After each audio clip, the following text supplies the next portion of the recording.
Kathleen Addy. Madam, you're welcome to Eyewitness News. Thank you very much, Mario. And one small correction, that was not the Appointments Committee, that was the Public Accounts Committee. Forgive me, Public Accounts Committee. Appointments Committee, they means that they've named you as the minister. Maybe it's a prophecy. It's a prophecy.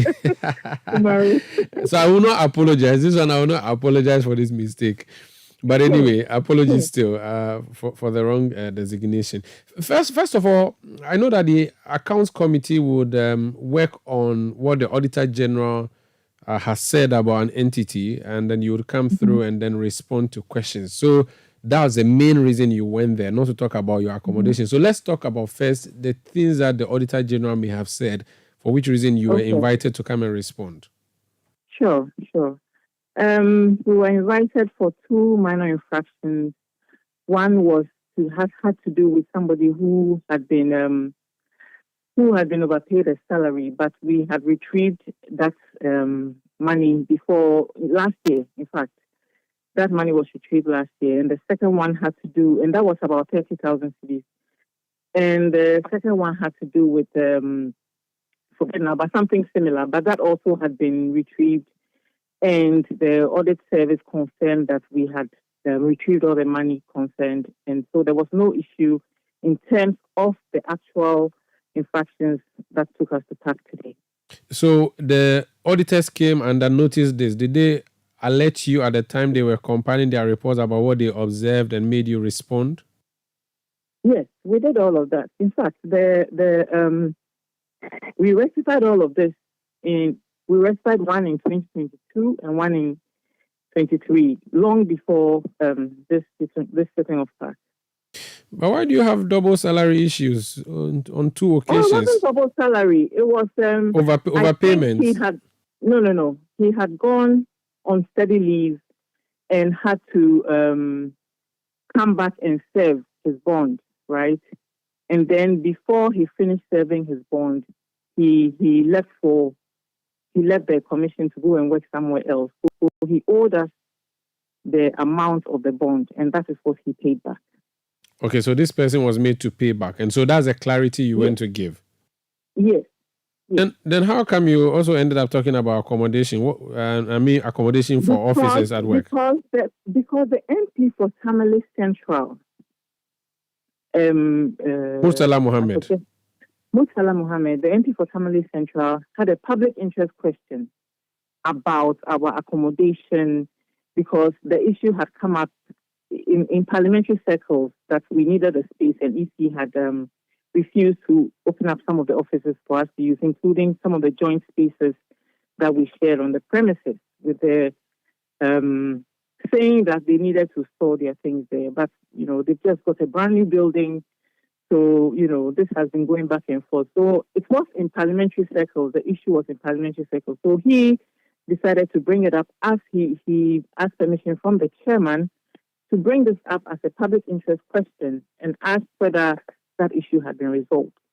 So that's how come it came into the part hearing. I see. For those who do not know, the NCCE and the Electoral Commission were sharing the same building. I'm not sure to call it the same building, but the same premises.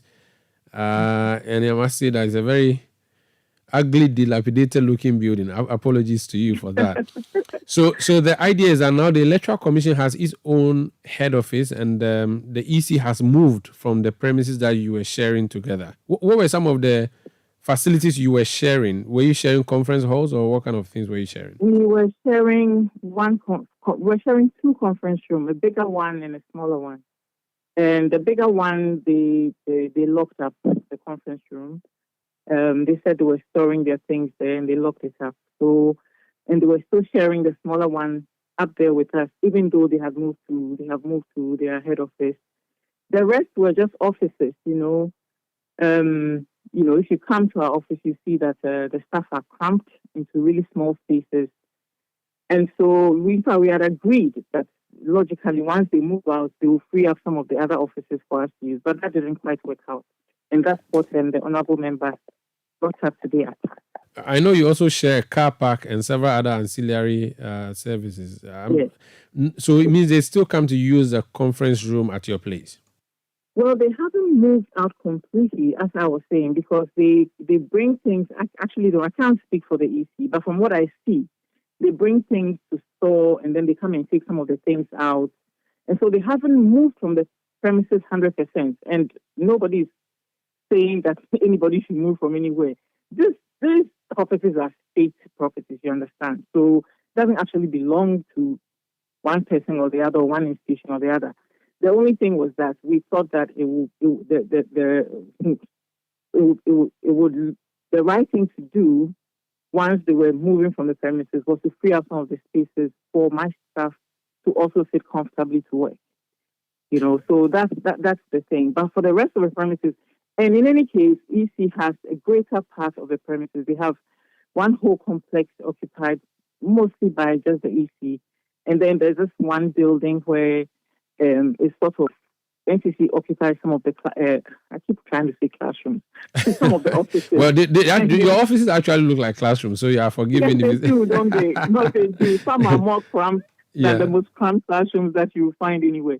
So yes, once they were moving out, it was the assumption that, or it was the agreement actually, not even the assumption, that some of the offices will be open, given to us to use. And we are public institutions. We work for the people of Ghana. We are state institutions. So one state institution using an office that has been vacated by another state institution should not really be that much of an issue, in my view. But maybe, I don't know everything. I haven't been in the public sector that long. But the point is that, this has been going back and forth for a long time. And unfortunately, it came out apart completely out of the blue, and great surprise to me because, I didn't know that people were observing. But who was squatting on whose land, though? Is it premise for NCCE or is for EC? Who is perching? Oh, no. I mean, the EC likes to say we are perching, which is, I don't know. But I don't know who is perching and who is not. You have to understand that this building was occupied by the National, PNDC. This building was National Commission for Democracy, I think. Okay, NCD, the one that transmogrified into Electoral Commission, or the one that organized the referendum. Yes.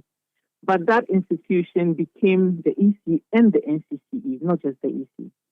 So once the institutions were set up, the premises were divided for the institutions.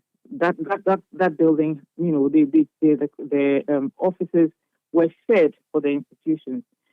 A lot has happened over the years that I am not really privy to. I see. But what I know is that over time, the NCC became more and more cramped into smaller spaces, and to a point where now it's almost untenable. And so then of course, they couldn't say the EC should move out or anything. But once they were already moving to a new premises, it was our assumption that, it only... You take over. How long ago since the EC moved out? Oh, it's been a year already. I honestly don't remember. But they've been gone for quite a while. Yes. You said that there was an agreement, which means that you put pen to paper that when you leave, we'll take over your offices. Was there anything like that? It wasn't that kind of agreement. It was a discussion that we had been having over time. Two state institutions discussing how best to work in a way that it makes life slightly more comfortable for all our staff. I see. So now, over time, I had brought the issue up, and we had discussed it, and we had said, okay, maybe these offices, maybe we'll be able to open up these offices. So there was that discussion going on. And then the EC requested that we write officially to make a request for the space, which we did. And then there was a lot of, again, discussions around that. In the long run, after several months, they came back and said they're sorry. They cannot open up any of the offices for our use because they were storing their stuff in the offices. But is that an excuse, or they actually have stuff stored in those offices? I have no way of telling because I have not inspected the offices. Okay. How about the conference room that you were both sharing? What does that mean? Now you can't use that conference room? Yes, we don't use it because some things are packed there and the place is locked up. That was the first floor conference room.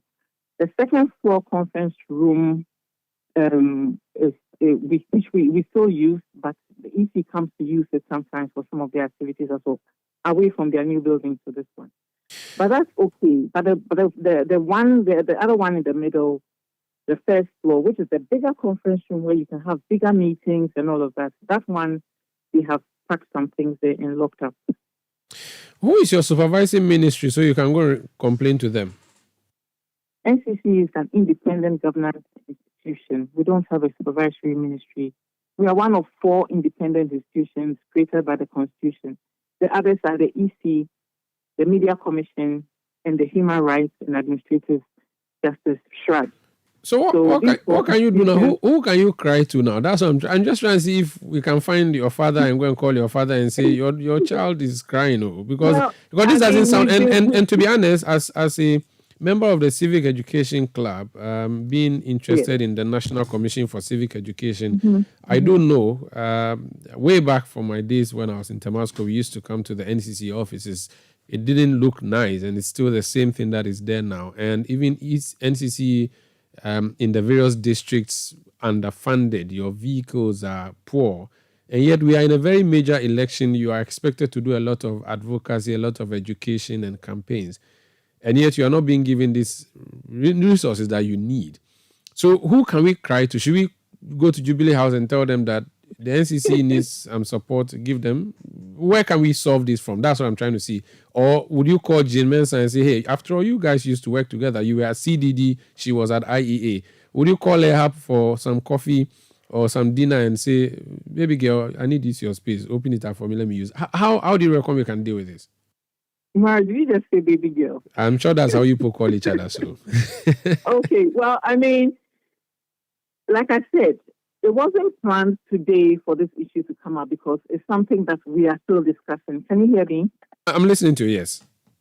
Yes, it was not planned for this issue to come up at the PAC today, but it came up because the honourable member like yourself used to be the head of a civic education club in Lagos, actually.